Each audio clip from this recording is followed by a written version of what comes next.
Hello everyone. So today we will continue with Union Budget 2023 to 2024. हमने discuss कर लिया था पार्ट ए कि विजन क्या है अमृतकाल का. क्या विजन है? Empowered and inclusive economy vision है अमृतकाल का. Then we started priorities of this budget.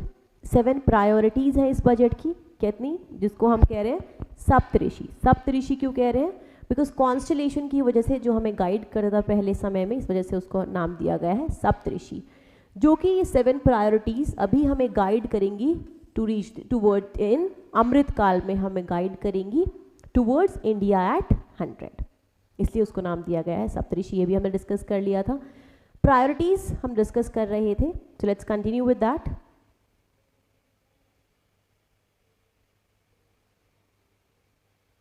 Priority 1 थी इंक्लूसिव डेवलपमेंट. प्रायोरिटी 2 क्या थी? Reaching the last mile. वो भी हमने डिस्कस कर लिया था. Then we had to start priority 3. Priority 3 क्या थी? Infrastructure and investment. इंफ्रास्ट्रक्चर, हमें अपना इंफ्रास्ट्रक्चर डेवलप करना होगा मतलब, और उसके लिए डेफिनेटली हमें इन्वेस्टमेंट भी करना होगा. इंफ्रास्ट्रक्चर और इन्वेस्टमेंट. तो क्या है इंफ्रास्ट्रक्चर इन्वेस्टमेंट में, आइए देखते हैं.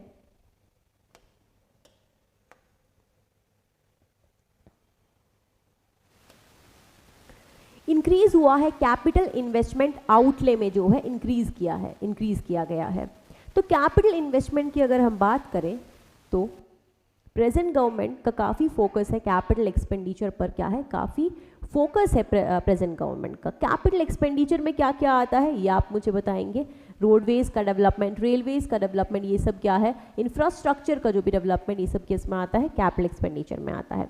तो जो कैपिटल एक्सपेंडिचर के लिए अगर हम बात करें तो कैपिटल इन्वेस्टमेंट जो है उसके लिए जो आउटले दिया गया है उसमें इंक्रीज हुआ है. कितना इंक्रीज हुआ है? बाय 33% ये जो है इंक्रीज हुआ है टू ₹10 लाख करोड़. तो कितना कैपिटल इन्वेस्टमेंट के लिए कितना आउटले दिया गया है? You should remember 10 lakh crore. कितना इंक्रीज हुआ है? 33% इंक्रीज हुआ है. और ये जीडीपी का कितना परसेंट है? 3.3% है जीडीपी का. ये भी आपको याद रखना होगा कि 3.3% है जीडीपी का. इसमें जो है 33% इंक्रीज हुआ है. और कितना आउटले दिया गया है? 10 लाख करोड़ का आउटले दिया गया है. देन जो इफेक्टिव कैपिटल एक्सपेंडिचर है, इफेक्टिव कैपिटल एक्सपेंडिचर क्या है? कैपिटल एक्सपेंडिचर क्या है वो हम बता चुके हैं. इफेक्टिव कैपिटल एक्सपेंडिचर क्या होता है? जो भी कैपिटल एक्सपेंडिचर है बाय सेंटर, जो भी सेंटर अपनी तरफ से कैपिटल एक्सपेंडिचर कर रहा है उसका जो आउटले है, प्लस जो स्टेट को सपोर्ट कर रहा है, जो आउटले दे रहा है to support state in its capital expenditure, जो वो स्टेट को भी सपोर्ट दे रहा है कैपिटल एक्सपेंडिचर के डेवलपमेंट, कैपिटल एक्सपेंडिचर के लिए, कैपिटल डेवलपमेंट के लिए अगर हम बात, जो कैपिटल एक्सपेंडिचर के लिए वो स्टेट को सपोर्ट दे रहा है, अगर वो हम इंक्लूड कर देंगे उस 10 लाख करोड़ में, तो क्या बन जाएगा? इफेक्टिव कैपिटल एक्सपेंडिचर बन जाएगा. तो ये टोटल मिलाकर कितना है? 13.7 लाख करोड़ है, विच इज 4.5% है जीडीपी का. तो यू शुड रिमेंबर दिस कि इफेक्टिव कैपिटल एक्सपेंडिचर क्या है? जो भी कैपिटल एक्सपेंडिचर सेंटर कर रहा है और जो भी सेंटर क्या है सपोर्ट के लिए जो आउटले दे रहा है स्टेट को कैपिटल एक्सपेंडिचर के लिए, वो सब मिलकर क्या है? इफेक्टिव कैपिटल एक्सपेंडिचर बनता है. कितना है effective capital expenditure? 13.7 lakh crore है, which is 4.5% of GDP. Okay, तो अगर हम ये मेनली 10 लाख करोड़ हमने पढ़ा है, तो around more than 3 lakh crore मतलब ये स्टेट को दे रहा है सपोर्ट करने के लिए कैपिटल एक्सपेंडिचर में. काफ़ी इंपॉर्टेंट है ये capital expenditure. Then support to state government, जिसकी हम बात कर रहे हैं, support to state government for capital investment. कैसे सपोर्ट ये दे रहा है? द गवर्नमेंट ने डिसाइड टू कंटिन्यू करने के लिए डिसाइड किया है कि सरकार जो है, केंद्र सरकार कंटिन्यू करेगा with 50 year interest free loans, जो लास्ट ईयर भी दिए गए थे स्टेट गवर्नमेंट्स को, राज्य सरकारों को 50 साल के लिए इंटरेस्ट फ्री लोन्स. तो ये क्या है? इस साल के बजट में भी कंटिन्यू करे गए हैं 50 year interest free loan to state government for 1 more year. The enhanced outlay, enhanced किया गया है इस स्कीम के लिए, 50 ईयर इंटरेस्ट फ्री लोन्स वाला जो स्कीम है, इसके लिए इन्हांस किया गया आउटले कितना है? 1.3 लाख करोड़, 1.3 लाख करोड़ इसको आउटले दिया गया है. नाउ यू शुड रिमेंबर कि जो 1.3 लाख करोड़ है ये 13.7 लाख करोड़ का ही पार्ट है. ये नहीं है कि ये 13.7 लाख करोड़ अलग आउटले निकाला है सरकार ने और ये 1.3 लाख करोड़ अलग निकाला है. No, it is a part of this, क्योंकि ये भी क्या है? स्टेट को सपोर्ट के लिए है और उसमें स्टेट सपोर्ट इंक्लूड हो गया है. तो ये 1.3 lakh crore is a part of 13.7 lakh crore. Fine. Now railways के लिए भी जो है कैपिटल आउटले कितना, रेलवेज के लिए हम बात कर रहे हैं, इंफ्रास्ट्रक्चर की हम बात कर रहे हैं, तो रेलवेज डेफिनेटली आएगा. तो इसके लिए क्या है? Capital outlay rupees 2.4 lakh crore has been given. 2.4 lakh crore has been provided for railways. और ये क्या है? Highest ever outlay, highest ever है. यू शुड रिमेंबर दिस, बहुत इंपॉर्टेंट है कि ये हाईएस्ट एवर आउटले है एंड अबाउट 9 गुना है आउटले मेड इन 2013-14. 2013-14 की ये बात कर रहे हैं बिफोर बीजेपी. उस टाइम पर जो आउटले रेलवेज को दिया गया था उसका 9 टाइम्स इस बार ये रेलवे पर एक्सपेंडिचर कर रही हैं. रेलवे पर खर्चा उसके लिए जो है आउटले निकाला है इन्होंने 9 गुना है. एंड यू शुड रिमेंबर, ऐसे स्टेटमेंट बन सकती है कि रेलवे पर जो आउटले रेलवे के लिए जो दिया गया है it is highest ever. Yes, it is highest ever and it is 9 times he outlay provided in 2013-14. तो ये आपके लिए इंपॉर्टेंट हो जाता है. कितना है? रुपीज 2.4 लाख करोड़ है. ऐसे फैक्ट्स भी यू शुड रिमेंबर. देन इसी के अंदर इंफ्रास्ट्रक्चर इन्वेस्टमेंट में ही कुछ और चीज़ें आती हैं. तो कैन यू टेल मी कि इंफ्रास्ट्रक्चर पर क्यों सरकार इतना फोकस कर रही है? क्यों कैपिटल एक्सपेंडिचर भी जो है, कैपिटल इन्वेस्टमेंट आउटले भी इंक्रीज किया है, हमने पढ़ा. तो क्यों इंक्रीज किया है कैपिटल इन्वेस्टमेंट आउटले? बिकॉज सरकार का क्या मानना है, and it is the fact that if we, अगर हम एक्सपेंडिचर करते हैं, कैपिटल इन्वेस्टमेंट अगर हम करते हैं तो उसकी वजह से क्या होगा? जैसे कि रेलवेज पर अगर हम कर रहे हैं कैपिटल आउटले हमने निकाला है, रोडवेज पर अगर हम कर रहे हैं, इंफ्रास्ट्रक्चर हम बिल्डअप कर रहे हैं मेनली. तो अगर हम इंफ्रास्ट्रक्चर बिल्डअप कर रहे हैं उससे क्या होगा? जॉब क्रिएशन होगा. और जॉब क्रिएशन से क्या होगा? एम्पावर्ड एंड इंक्लूसिव इकोनॉमी आएगी. एम्पावर्ड एंड इंक्लूसिव इकोनॉमी आएगी, जो कि हमारा विजन है अमृत काल के लिए. तो ये क्या है? हमारा विजन है अमृत काल के लिए. इसीलिए हम फोकस कर रहे हैं इंफ्रास्ट्रक्चर डेवलपमेंट पर भी. फाइन. इसीलिए हम इन्वेस्ट कर रहे हैं इंफ्रास्ट्रक्चर डेवलपमेंट के लिए. तो ये बेसिक जो है आपको कि क्यों why government is focusing on infrastructure development, you should know. Then बात कर लेते हैं एविएशन सेक्टर की. तो एविएशन के लिए क्या है? 50 एडिशनल एयरपोर्ट्स, हेलीकॉप्टर्स, ये जो एयरडोम्स जो है बनाए जाएंगे मेनली. 50 कितने? 50 airports, helicopters, water aerodromes and advanced landing grounds will be revived for improving regional air connectivity. को इम्प्रूव करने के लिए इनको क्या है? रिवाइव किया जाएगा. फाइन. लॉजिस्टिक की अगर हम बात करें, लॉजिस्टिक क्या होता है? बताइए लॉजिस्टिक क्या होता है?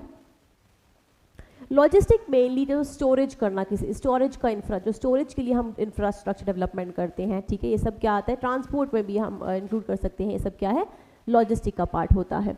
तो लॉजिस्टिक की अगर हम बात कर रहे हैं तो 100 critical transport infrastructure projects for last and first mile connectivity.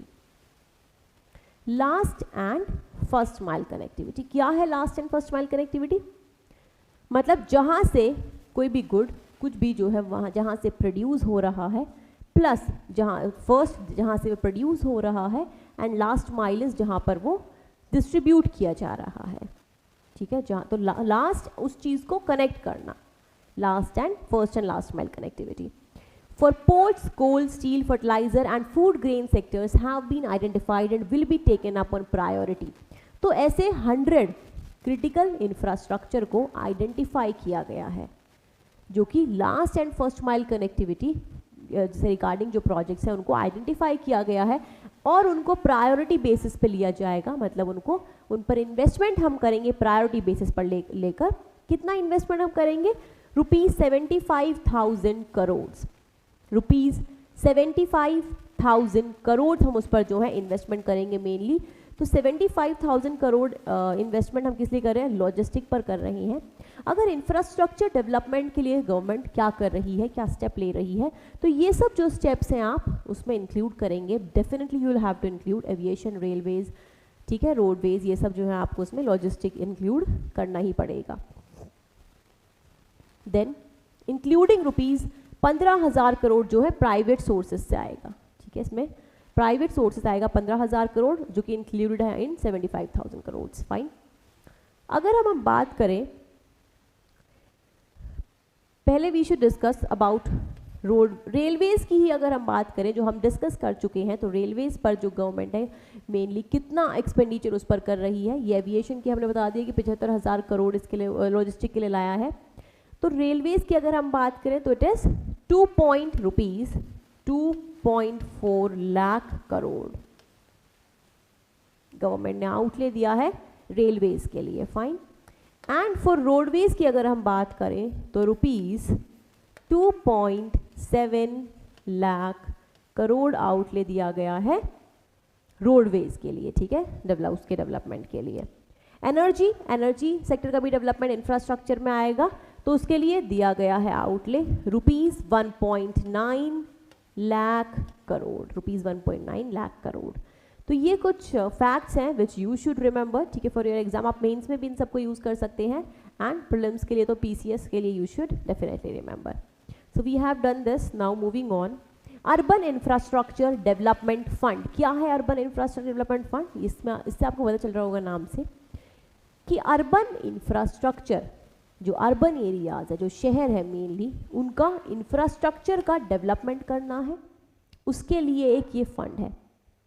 इसमें इंपॉर्टेंट हो जाता है कि हम tier 1 cities, tier 2 cities, tier 3 cities, कौन कौन सी सिटीज़ में इंफ्रास्ट्रक्चर डेवलप करेंगे, राइट। तो आइए जानते हैं। UIDF को इस्टेब्लिश किया जाएगा। अभी अर्बन इंफ्रास्ट्रक्चर डेवलपमेंट फंड नहीं है, इसको इस्टेब्लिश किया जाएगा through use of priority sector lending, PSL जिसको हम कहते हैं। क्या होता है PSL? कि मतलब एट लो इंटरेस्ट रेट पर जो है लोन मेनली दिया जाता है। प्रायोरिटी सेक्टर लेंडिंग किस सेक्टर को हम कह सकते हैं इस पे दिया जाता है, ये आप कमेंट बॉक्स में बताइए। MSMEs एग्रीकल्चर कितना % जो है दिया हुआ है कि उनको इन सेक्टर्स को देना होगा लोन्स, तो ये आपको बताना होगा प्रायोरिटी सेक्टर लेंडिंग के बारे में। तो under through use of priority sector lending ये होगा। UIDF will be managed by, कौन मैनेज करेगा इसको? नेशनल हाउसिंग बैंक इसको मैनेज करेगा। And will be used by public agencies to create infrastructure in tier 2 and tier 3 cities में। ये you should remember कि ये जो फंड है उसका किस लिए हम यूज करेंगे? इंफ्रास्ट्रक्चर को डेवलप करने के लिए टीयर 2 और टीयर 3 सिटीज़ में। टीयर 1 सिटीज़ की यहाँ पर बात नहीं हुई है। टीयर 2 और टीयर 3 सिटीज़ में इंफ्रास्ट्रक्चर डेवलपमेंट करने के लिए हम इस फंड का यूज़ करेंगे। कितना फंड इसके लिए आउटले है? Rupees 10,000 crore on a yearly basis will be allocated for this person, ठीक है, ईयरली बेसिस पर दिया जाएगा, 10,000 करोड़ दिया जाएगा। Fine. Now moving to fourth जो हमारी प्रायोरिटी है सप्तऋषि के अंदर, क्या प्रायोरिटी है fourth? That is unleashing the potential. अब जल्दी से बताइए कौन कौन सी 3 प्रायोरिटीज हम डिस्कस कर चुके हैं। सो फोर्थ प्रायोरिटी क्या है?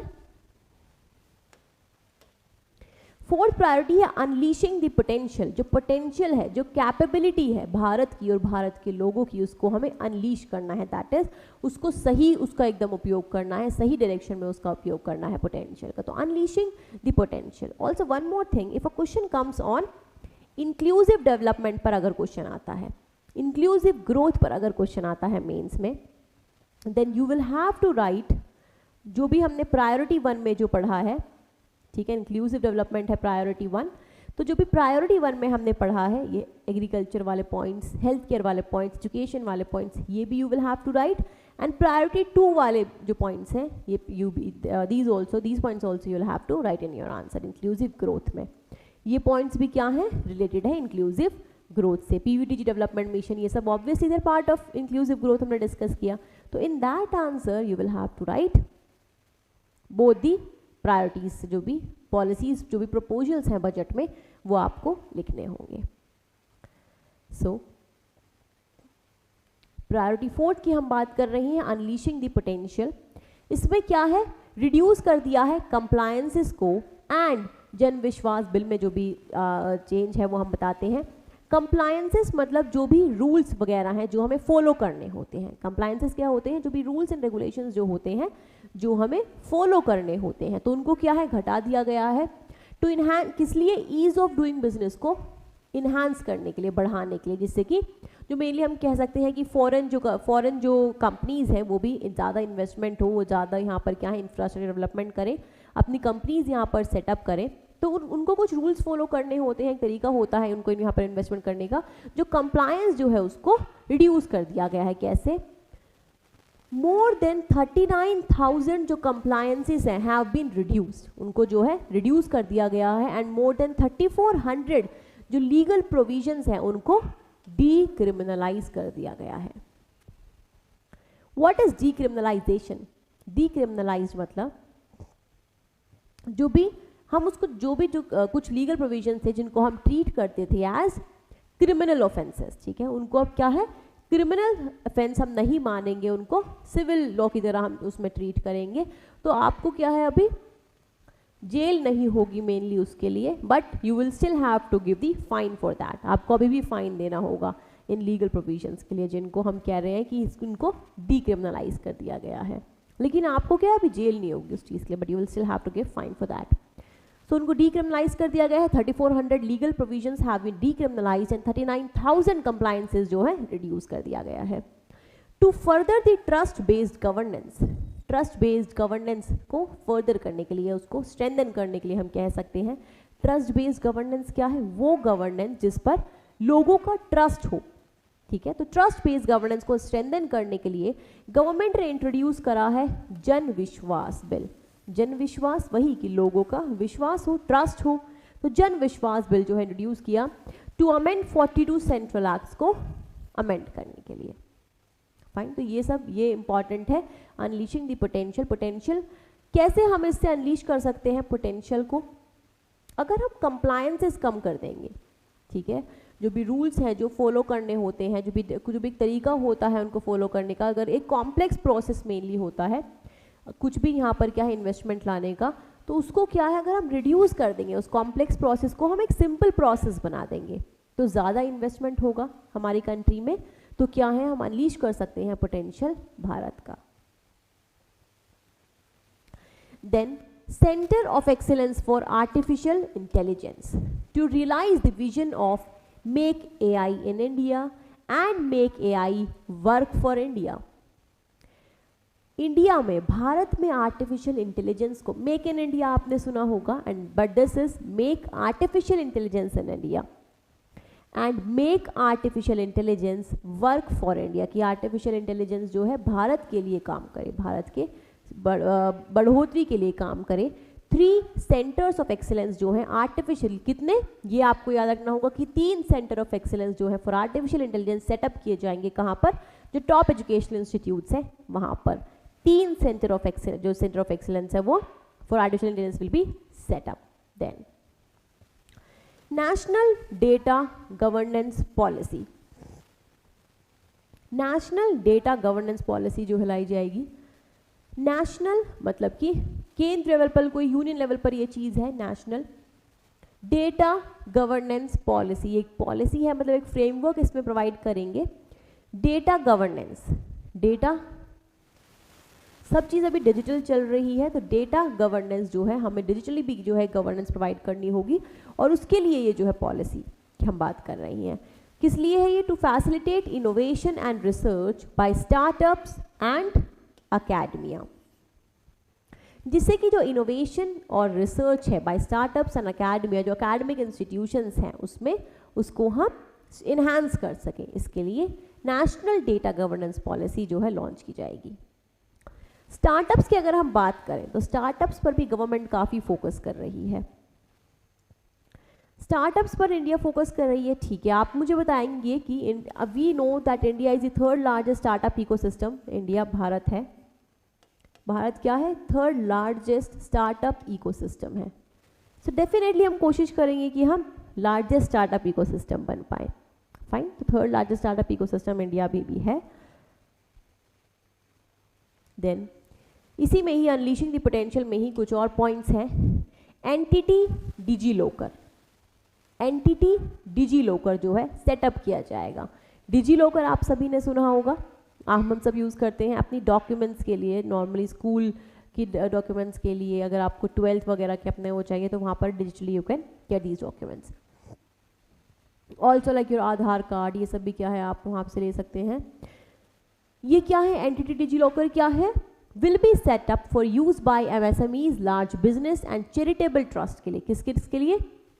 For use by MSMEs, large businesses and charitable trust. क्या काम ये करेगा? स्टोर करेगा और शेयर करेगा। For storing and sharing the documents online securely. तो क्या काम इसका होगा? स्टोर करना और शेयर करना। एक एंटिटी डिजीलॉकर, एक ऐसा प्लेटफॉर्म बनाया जाएगा मेनली जहाँ पर MSMEs, जो लार्ज बिजनेस हैं और जो चैरिटेबल ट्रस्ट हैं, वो स्टोर कर सकते हैं अपने डॉक्यूमेंट्स को और शेयर कर सकते हैं। कहाँ शेयर करेंगे? लाइक लार्ज बिजनेस, तो बैंक्स वगैरह में क्या है, ये शेयर कर सकते हैं अपने डॉक्यूमेंट्स को। इसके लिए आया है, सेटअप किया जाएगा entity DigiLocker. Then resolving disputes, disputes को रिजॉल्व करने के लिए क्या है, विवाद से विश्वास। विवाद से विश्वास पहले भी ये आया गया है मेनली, तो विवाद से विश्वास 1 है, विवाद से विश्वास जो है 2 भी है। क्या है इसमें कि लेस स्ट्रिंजेंट, अगर जो है टैक्स फाइल नहीं अगर मेनली हुआ है तो ये उसके लिए है। MSMEs वगैरह जो हैं तो लेस स्ट्रिंजेंट कॉन्ट्रैक्ट एग्जीक्यूशन होगा MSMEs के लिए मेनली। अगर आपने नहीं जो है टैक्स नहीं फाइल किया है तो ये उसके लिए है, तो उसमें क्या है, लेस स्ट्रिंजेंट कॉन्ट्रैक्ट एग्जीक्यूशन होगा। देन ई कोड्स की, अगर हम ई कोड्स पहले से हमने सुना हुआ है। ई कोड्स क्या है? एक ऑनलाइन जो जुडिशियल सर्विसेज को हम प्रोवाइड करने का एक सिस्टम है ई कोड्स, राइट, इलेक्ट्रॉनिक सिस्टम है। तो फेज 3 जो है ई कोड्स का लॉन्च किया जाएगा। कौन सा फेज? फेज 3 लॉन्च किया जाएगा ई कोड्स का। देन 5G टेक्नोलॉजी जो कि बहुत ही इंपॉर्टेंट है। तो 5 टेक्नोलॉजी की अगर हम बात कर रहे हैं तो 100 लैब्स जो हैं, 100 labs for developing applications using 5G services will be set up in engineering institutions में। कितनी लैब सेटअप करी जाएंगी? 100 labs। अब आप मुझे बताएंगे कि आर्टिफिशियल इंटेलिजेंस के लिए कितने सेंटर ऑफ एक्सीलेंस सेटअप किए जाएंगे? 3 सेंटर ऑफ एक्सीलेंस अभी हमने डिस्कस किया, तो 3 and 100 labs for 5G technology से आपको याद रखना है 100 labs, right.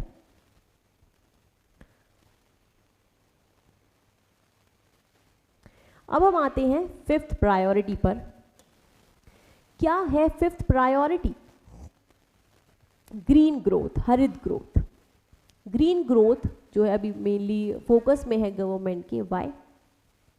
Because climate change ये सब है और इंडिया की क्या है, कमिटमेंट भी है नेशनली डिटरमाइंड कॉन्ट्रीब्यूशन के अकॉर्डिंग। हम पेरिस एग्रीमेंट की बात करें तो उसमें भी क्या है, इंडिया की कमिटमेंट्स हैं टू रिड्यूस करना है मेनली जो भी कार्बन एमिशन भारत कर रहा है उसको रिड्यूस करने की। जो भी हमारे पास क्या है उसके लिए हमारे पास पंचामृत पॉलिसी है। क्या क्या पॉइंट्स है पंचामृत में, ये आप मुझे बताएंगे। पंचामृत पॉलिसी क्या है ये आप मुझे बताएंगे ना इसमें। और अगर हम बात करें तो इंडिया को क्या है, नेट जीरो कार्बन कंट्री बनना है बाय 2070। फाइन, पंचामृत पॉलिसी के बारे में आप मुझे बताएंगे। जो पंचामृत स्ट्रैटेजी है क्या क्या पॉइंट्स है उसमें वो आप बताएंगे। ये भी क्या है, तो इससे हमें पता चलता है कि इस पे जो भी इंडिया के टारगेट्स हैं उसके लिए इंपॉर्टेंट हो जाती है ग्रीन ग्रोथ। इसलिए फोकस कर रही है गवर्नमेंट ग्रीन ग्रोथ पर। इसलिए ग्रीन ग्रोथ पार्ट है सप्तऋषि का, 7 प्रायोरिटीज का हमारे इस बजट की। ठीक है, तो क्या क्या मेनली क्या मेन प्रावधान है ग्रीन ग्रोथ के अंदर? National green hydrogen mission, NGHM। National green hydrogen mission की अगर हम बात करें तो इसको रिसेंटली लॉन्च किया गया था नेशनल ग्रीन हाइड्रोजन मिशन को, टू मेक ग्रीन हाइड्रोजन को अफोर्डेबल बनाने के लिए इसको लॉन्च किया गया था, राइट। कितना आउटले इसको दिया गया था? 19,700 करोड़ इसको आउटले दिया गया था टू मेक ग्रीन हाइड्रोजन को अफोर्डेबल बनाने के लिए मेनली, या फिर हम कह सकते हैं इंडिया को ग्लोबल हब बनाने के लिए ग्रीन हाइड्रोजन के लिए। ग्रीन हाइड्रोजन के लिए इंडिया को एक हमें क्या है, एक ग्लोबल हब बनाना है under national green hydrogen mission, ये हमारा ऑब्जेक्टिव है, ठीक है। तो आउटलेस को कितना दिया गया है? 19,700 crore. Then energy transition, energy transition भी हमें करना पड़ेगा, mainly we are moving towards renewable energy की हम बात करें तो 35,000 करोड़ जो हैं for priority capital investment towards energy transition and net zero objectives and energy security by ministry of petroleum natural gas ने जो है। तो एनर्जी ट्रांजिशन मतलब जो हम फॉसिल फ्यूल बेस्ड जो हमारी एनर्जी हम अभी जो हम यूज़ करते हैं उससे हमें हटकर किधर हम मूव कर रहे हैं, टुवर्ड्स रिन्यूएबल एनर्जी। इसी एनर्जी ट्रांजिशन के लिए क्या है, इसी पंचामृत स्ट्रैटेजी को इम्प्लीमेंट करने के लिए हमें एनर्जी ट्रांजिशन की ज़रूरत है। तो कितना उसके लिए आउटले दिया गया है? 35,000 crore. Fine. Now energy storage जो प्रोजेक्ट्स हैं, इसमें क्या है कि एनर्जी ऐसे इंफ्रास्ट्रक्चर बनाना मेनली एनर्जी को स्टोर करने के लिए। तो energy storage projects, battery energy storage systems with capacity of 4,000 megawatt hour will be supported with viability gap funding. जो बैटरी एनर्जी स्टोरेज सिस्टम जो है, ठीक है, जहां पर हम मेनली जो स्टोरेज सिस्टम है जहां पर ये बैटरी एनर्जी हम स्टोर कर सकते हैं, तो उन बैटरी एनर्जी स्टोरेज सिस्टम को जो है कैपेसिटी ऑफ 4,000 मेगावाट आवर जो है 4,000 मेगावाट आवर उनको सपोर्ट किया जाएगा। किस चीज़ सपोर्ट करेंगे? वायबिलिटी गैप फंडिंग से गवर्नमेंट उनको, सेंट्रल गवर्नमेंट उनको सपोर्ट करेगी। तो क्या है viability gap funding? Mainly gap इसमें टर्म यूज हुआ है फंडिंग के लिए। तो इसमें क्या है, सपोर्ट दिया जाएगा कि बैटरी एनर्जी स्टोरेज सिस्टम मतलब इस्टेब्लिश करने के लिए भी उनको सपोर्ट देने, इस्टेब्लिश करने के लिए भी कि आप इस्टेब्लिश कीजिए। लेकिन क्या होता है, ऐसा सिस्टम के लिए अगर आप इसमें इन्वेस्ट कर रही हैं तो आपको रिटर्न मिलना जो है इतना क्विक, इतना इमीडिएट वो नहीं होता है, थोड़ा टाइम लगता है। और उसके लिए जो है लोग जो है, अगर स्टार्टअप कोई है हम कह सकते हैं, तो दे आर नॉट रेडी। तो इसलिए सरकार क्या कह रही है कि वो वाइबल गैप, जो वाइबिलिटी जो बाद में आकर अगर स्टार्टअप्स को लगता है that we are not able to support it now, जो ये बैटरी एनर्जी स्टोरेज सिस्टम है अब हम इनको सपोर्ट नहीं कर पा रहे हैं due to lack of funding, ठीक है। बट वो जो सिस्टम है it has potential to provide some use जो है होने का ऑफ गवर्नमेंट। हम कह, ऑब्वियसली अगर बैटरी एनर्जी स्टोरेज सिस्टम है तो वो यूज़ के लिए होगा सरकार की, तो इसके लिए उस गैप को जो है फंडिंग के फिल करती है सरकार, that is through use of viability gap funding.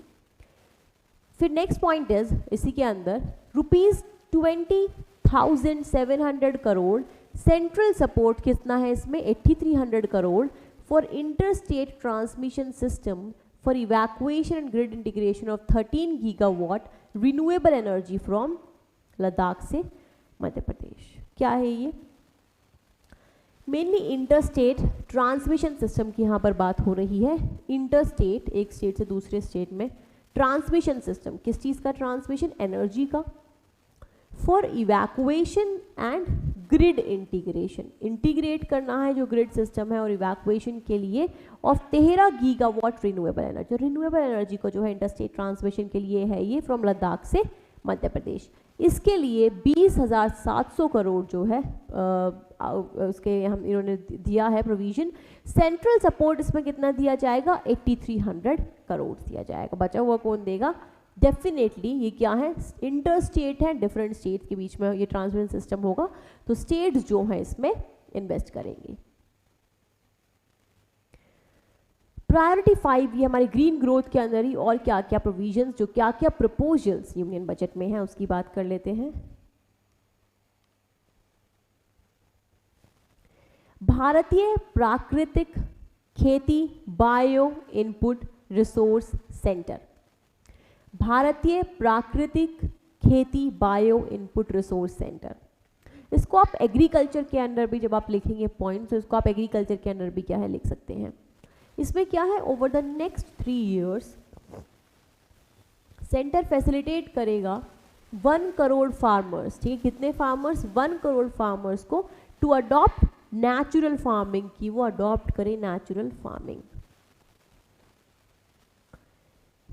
Over the next 3 years centre facilitate करेगा 1 करोड़ फार्मर्स को कि वो अडॉप्ट करें नेचुरल फार्मिंग। किस लिए नेचुरल फार्मिंग को सपोर्ट कर रहे हैं बताइए। जीरो बजट नेचुरल फार्मिंग भी आप सुनते हैं, राइट। नेचुरल फार्मिंग मेनली क्या है, नेचुरल प्रोडक्ट्स का, नेचुरल चीज़ों का यूज़ करना फार्मिंग के लिए। तो 1 करोड़ फार्मर्स को फैसिलिटेट करेगा, मतलब सपोर्ट प्रोवाइड करेगी सरकार उनको नेचुरल फार्मिंग के लिए। For this 10,000 bio input resource centre, bio input resource centre कितने, 10,000 will be set up, creating a national level distributed micro fertiliser and pesticide manufacturing network. तो कितने बायो, ये क्या है, भारतीय प्राकृतिक खेती बायो इनपुट रिसोर्स सेंटर, ये सेंटर्स बनाए जाएंगे फैसिलिटेट करने के लिए 1 करोड़ फार्मर्स को कि वो क्या है, नेचुरल फार्मिंग को अडॉप्ट करें 1 करोड़ फार्मर्स के लिए।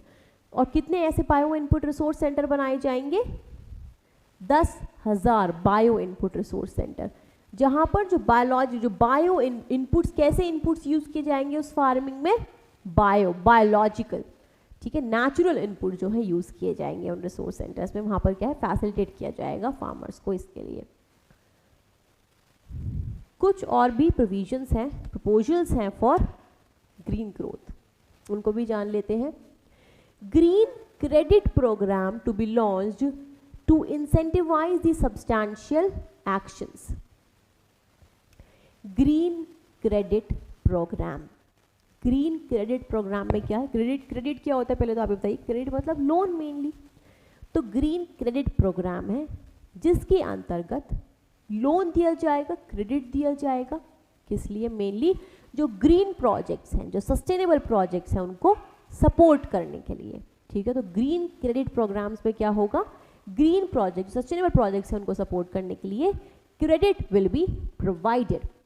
लॉन्च टू इंसेंटिवाइज, तो ये क्या है, सस्टेनेबल एक्शंस को बाय कंपनीज, बाय जो भी इंस्टीट्यूशंस हैं, उनको जो है इंसेंटिवाइज करने के लिए कि वो सस्टेनेबल प्रोजेक्ट्स लाएं, इसलिए उनको सपोर्ट दिया जाएगा through green credit programme. PM Pranam जो है लॉन्च करी जाएगी टू इंसेंटिवाइज स्टेट्स और UTs to promote alternative fertilisers वो यूज करें, मतलब केमिकल फर्टिलाइजर्स ना यूज करें। जो स्टेट्स और यूटीज हैं उनको सपोर्ट किया जाएगा कि वहाँ पर क्या है, केमिकल फर्टिलाइजर्स की जगह और जो फर्टिलाइजर्स हैं, मेनली जो नेचुरल फर्टिलाइजर्स हैं, उनको यूज़ करने के लिए ऑल्टरनेटिव जो फर्टिलाइजर्स हैं जो कम इफेक्ट कर रही हैं हमारी सॉइल को, उनका यूज़ किया जाना। व्हाट इज़ पीएम प्रणाम, ये पीएम प्रणाम एक स्कीम है मेनली। पीएम प्रणाम की फुल फॉर्म क्या है, सच questions can be asked in PCS. बताइए पीएम प्रणाम की फुल फॉर्म क्या है।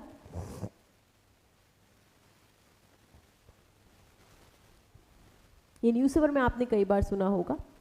इतने हम डिस्कस करते हैं। 500 नए वेस्ट टू वेल्थ प्लांट्स जो है एस्टैब्लिश किए जाएंगे गोवर्धन स्कीम के अंतर्गत। गोवर्धन स्कीम के अंतर्गत 500 नए वेस्ट टू वेल्थ जो प्लांट्स हैं वो सेटअप किए जाएंगे। गोवर्धन की भी एक फुल फॉर्म है, वो भी आपने अगर सुनी है तो बताइए। देन मिष्टी, ये तीनों ही full form I will tell you, PM Pranam, Govardhan और मिष्टी। मिष्टी क्या है, मेनली मैंग्रोव्स के लिए है। Mishti to be taken up for mangrove plantation along the coast lines, जो कोस्ट लाइन्स है वहाँ पर मैंग्रोव प्लांटेशन करने के लिए जो है मिष्टी को लॉन्च किया गया है, जिससे कि मैंग्रोव प्लांटेशन हम करें कोस्ट लाइन्स के वहाँ पर। फाइन। देन अमृत धरोहर को इम्प्लीमेंट किया जाएगा over next 3 years for optimal usage of wetlands. Amrit Dharohar किस लिए है, ऑप्टिमल यूज हम कर सके वेटलैंड्स का। वेटलैंड से आता है रामसर साइट्स। अभी recently our prime minister has said that India में क्या है, रामसर साइट्स काफ़ी इंक्रीज हुई है 2014 से। और कितनी रामसर साइट इंडिया में अभी है, there are 75 Ramsar sites in India.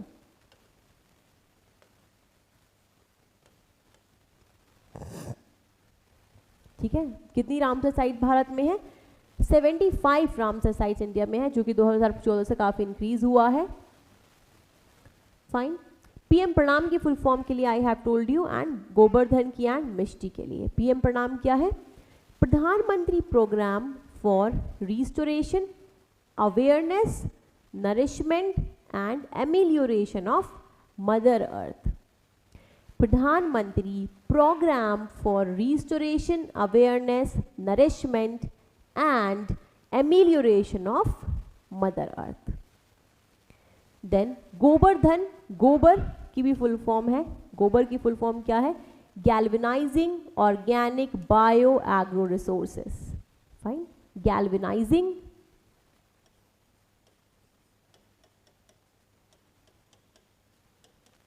Organic bio agro resources. Then if we talk about Mishti, Mishti क्या है? मैंग्रोव से रिलेटेड है, तो एम से मैंग्रोव होगा. Mangrove initiative for shoreline habitats and tangible incomes. Fine. For shoreline habitats and tangible incomes, मिष्टी है. तो green growth, we have completed green growth. Now we are moving towards youth power.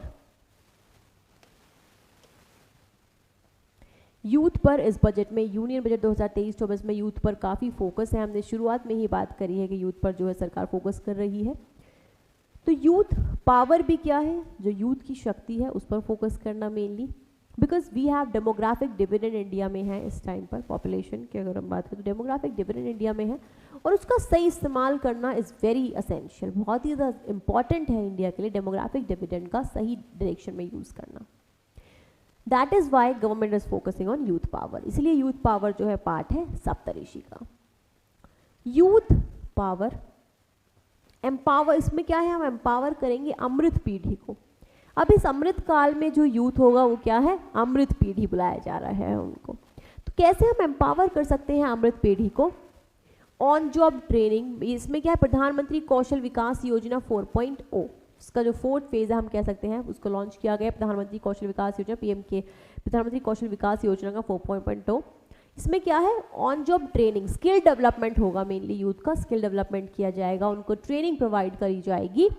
Industry partnership, new age courses भी दिए जाएंगे, like AI, robotics, जो है mechatronics, 3D printing, drones etcetera. Then skill India digital platform एक आएगा. Skill India मतलब skill development के लिए है, ये डिजिटल प्लेटफॉर्म है, लेकिन ये डिजिटली जो है स्किल प्रोवाइड करना. तो digital skill India digital platform expand करा जाएगा डिजिटल इकोसिस्टम को to enable demand based formal skilling, linking with employers and facilitating access to entrepreneurship scheme. Linkage उसका वहाँ उसका किया जाएगा, मेनली लोगों का जो है लिंक किया जाएगा उनको टू जो भी इंडस्ट्रीज वगैरह हैं स्किल डेवलपमेंट के साथ साथ. Then national apprenticeship promotion scheme to promote जो है to provide this stipend support दिया जाएगा to 47 lakh youth in 3 years. Next 3 years में स्टाइपेंड सपोर्ट दिया जाना, मतलब स्टाइपेंड क्या होता है? मेनली मॉनेटरी बेनिफिट सपोर्ट दिया जाएगा टू कितना यूथ को? 47 लाख यूथ को under national apprenticeship promotion scheme.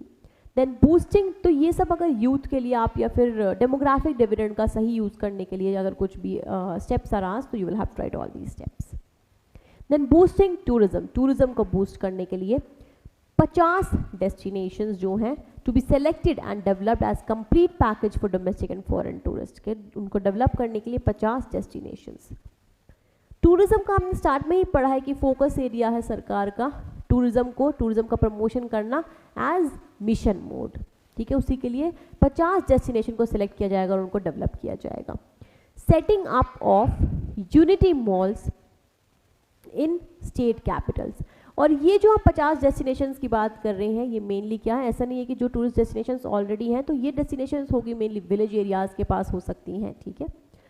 Then setting up of unity mall set up किए जाएंगे, बहुत इंपॉर्टेंट है. यूनिटी मॉल्स भी सेटअप किए जाएंगे. यूनिटी मॉल स्टेट कैपिटल्स में या फिर और एरियाज में भी, ज़रूरी नहीं है कि स्टेट जो है कैपिटल्स में ही अपनी इस्टेब्लिश कर सकता है ये, जो भी इम्पॉर्टेंट जो जगह है, लोकेशन है जहाँ पर इसका बेनिफिट हो सकता है वहाँ पर।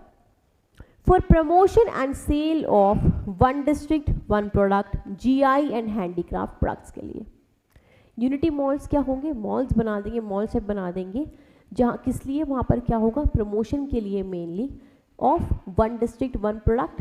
ये एक सीम थी मेनली कि एक डिस्ट्रिक्ट एक प्रोडक्ट, जो एक मेन प्रोडक्ट जो है वहाँ का उसको प्रमोट करने के लिए, जो ज्योग्राफिक जो इंडिकेशंस होती हैं उनको प्रमोट करने के लिए, और हैंडीक्राफ्ट प्रोडक्ट्स होते हैं उनको प्रमोट करने के लिए है। हमारी 7th प्रायोरिटी है फाइनेंशियल सेक्टर। वित्तीय जो सेक्टर है काफ़ी इंपॉर्टेंट, अगर हम बात कर रहे हैं बजट की, definitely it is related to finance, तो फाइनेंशियल सेक्टर पर फोकस करना गवर्नमेंट का is very important. Financial inclusive development के लिए भी फाइनेंशियल इंक्लूजन क्या है, पार्ट है इंक्लूसिव डेवलपमेंट का, इसीलिए financial sector is very important. तो फाइनेंशियल सेक्टर में क्या है, क्या प्रपोज मेजर है, सेटअप करना है national financial information registry, NFIR,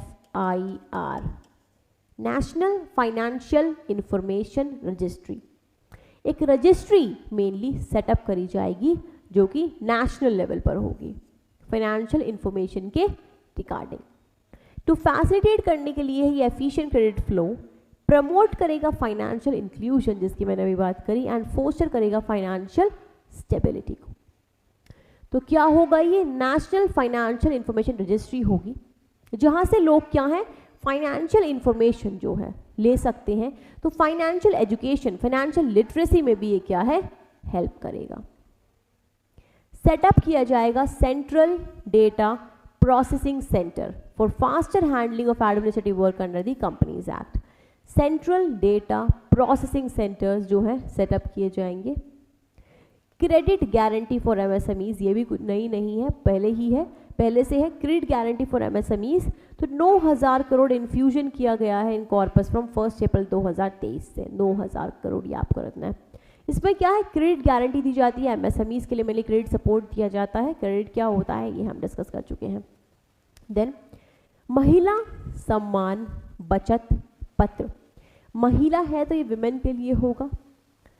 बचत पत्र, पत्र मतलब एक डॉक्यूमेंट टाइप होगा, महिला सम्मान बचत पत्र मतलब एक डॉक्यूमेंट टाइप होगा विमेन के लिए। ये one time new small saving scheme है, वन टाइम मतलब एक ही बार के लिए है ये, ठीक है।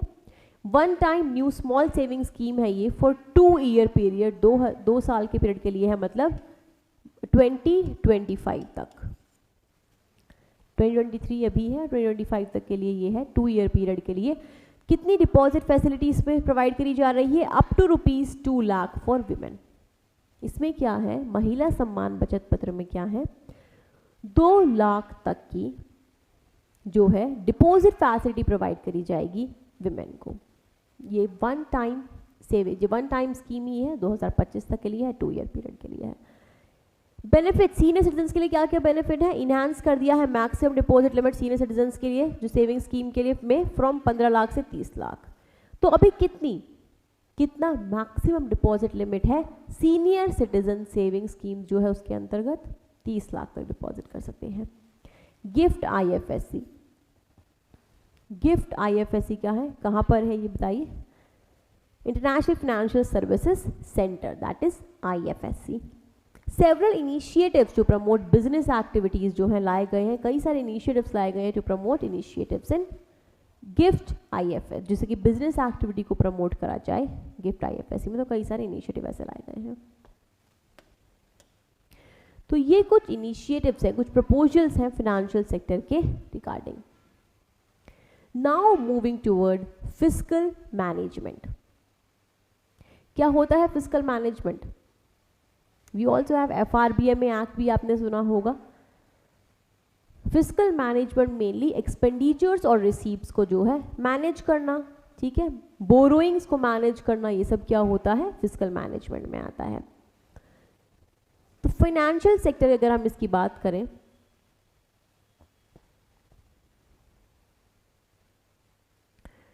50 ईयर इंटरेस्ट फ्री लोन्स की हम बात कर चुके हैं कि गवर्नमेंट क्या है 50 year interest free loans continue करा है 1 मोर ईयर के लिए to states. Then fiscal deficit जो है ऑफ 3.5% ऑफ जीडीपी अलाउ किया गया है स्टेट के लिए। कितना अलाउ किया गया है? 3.5%, 3.5%, जिसमें से 0.5% जो है लिंक्ड होगा पावर सेक्टर रिफॉर्म से। 0.5% लिंक्ड होगा पावर सेक्टर रिफॉर्म से। कितना अलाउ किया गया है? 3.5% ऑफ जीएसडीपी अलाउ किया गया है फिस्कल डेफिसिट जो है। मतलब फिस्कल डेफिसिट क्या होता है ये आप बताइए। फिस्कल डेफिसिट मेनली क्या होता है? Total expenditure minus total revenue plus borrowings, that is fiscal deficit. तो कितना इसको अलाउ किया गया है? 3.5% ऑफ जीएसडीपी जो स्टेट की जीडीपी है मेनली, ठीक है।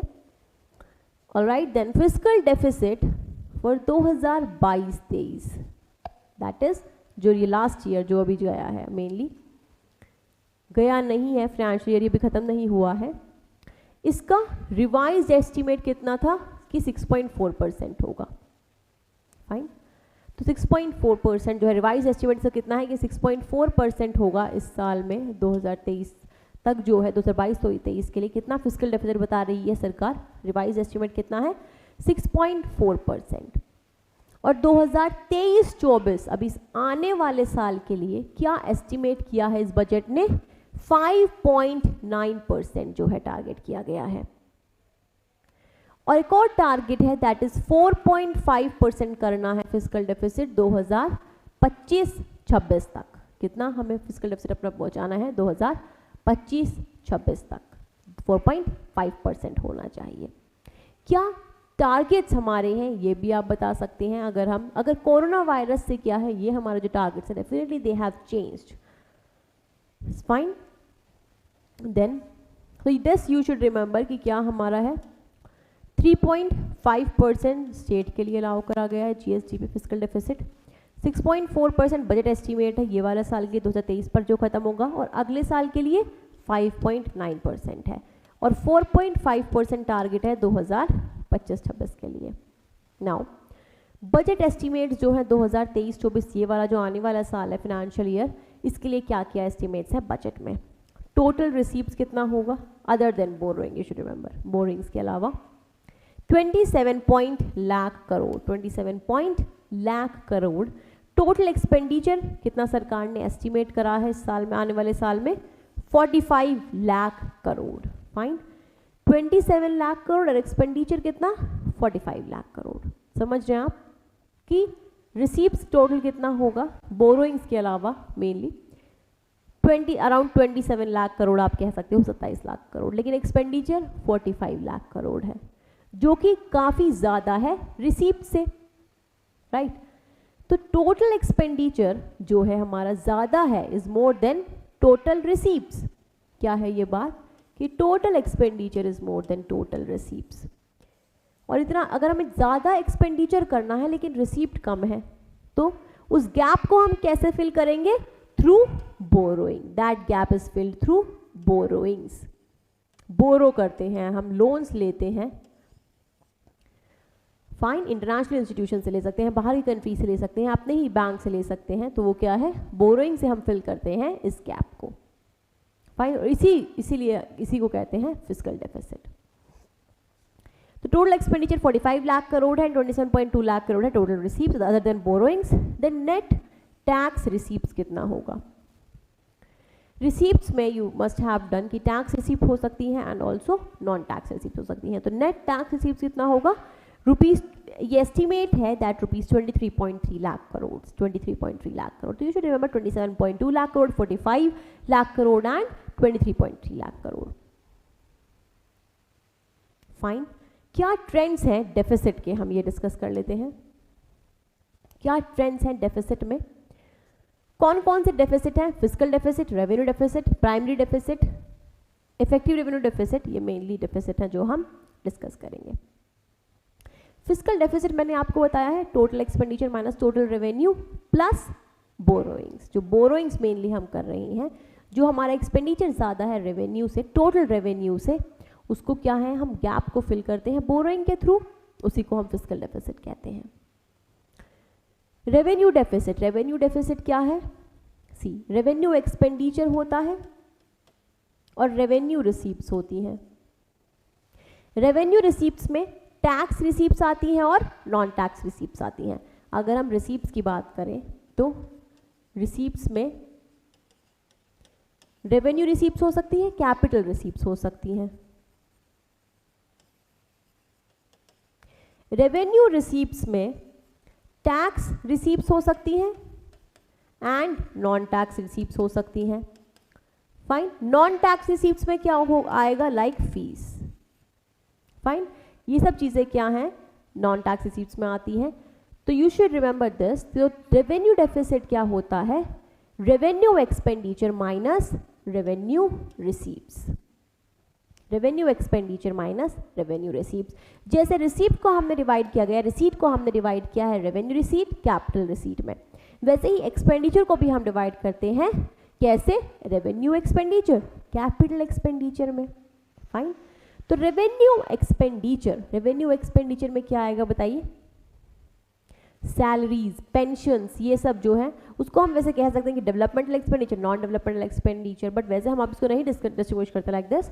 तो क्या क्या आता है रेवेन्यू एक्सपेंडिचर में, जो सरकार एक्सपेंडिचर कर रही है, सैलरीज के लिए जो होता है, पेंशन्स के लिए जो होता है, इंटरेस्ट जो सरकार देती है, ये सब क्या है, रेवेन्यू एक्सपेंडिचर में आता है। फाइन, और एजुकेशन वगैरह पर भी जो होता है, तो revenue expenditure minus revenue receipts, तो कितना, रेवेन्यू डेफिसिट क्या होगा, अगर हमारा एक्सपेंडिचर ज़्यादा है देन रेवेन्यू रिसीप्ट्स है।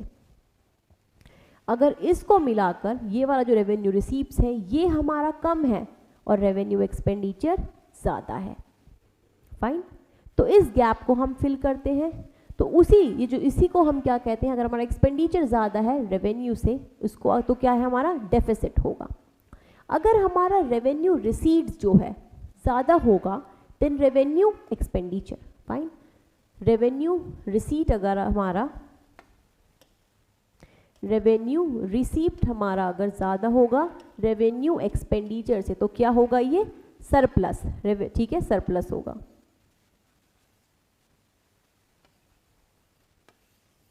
अगर रेवेन्यू एक्सपेंडिचर ज़्यादा होगा तो क्या हो जाएगा, रेवेन्यू डेफिसिट होगा।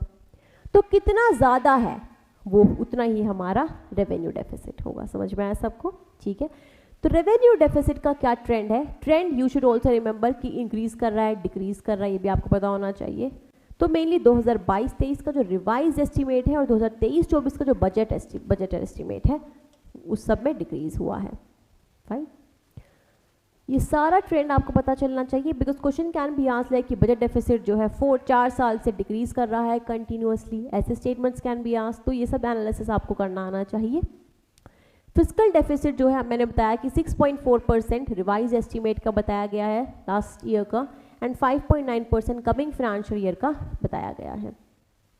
देन रेवेन्यू डेफिसिट कितना है, बजट एस्टिमेट जो है लास्ट ईयर का 4.1% एंड 2 ये सब आपको याद रखनी है फिगर्स, 2.9% जो है एस्टिमेट किया गया है कमिंग फाइनेंशियल ईयर के लिए। इस फाइनेंशियल ईयर के लिए कितना एस्टिमेट किया है, 2.9%, और फिस्कल डेफिसिट कितना, 5.9%, ठीक है। Then effective revenue deficit, effective revenue deficit क्या होता है, मेनली रेवेन्यू डेफिसिट में से हम माइनस कर देते हैं जो ग्रांट्स हम दे रहे हैं स्टेट को फॉर कैपिटल एक्सपेंडिचर के लिए, वो हम उसमें से सब्ट्रैक्ट कर देते हैं। तो ये कितना है, इफेक्टिव रेवेन्यू डेफिसिट कितना है हमारा, 1.7% एस्टिमेट किया गया है 2023-24 के लिए। रिवाइज एस्टिमेट कितना है ये वाले फाइनेंशियल ईयर का 2022-23 वाले का, 2.9%।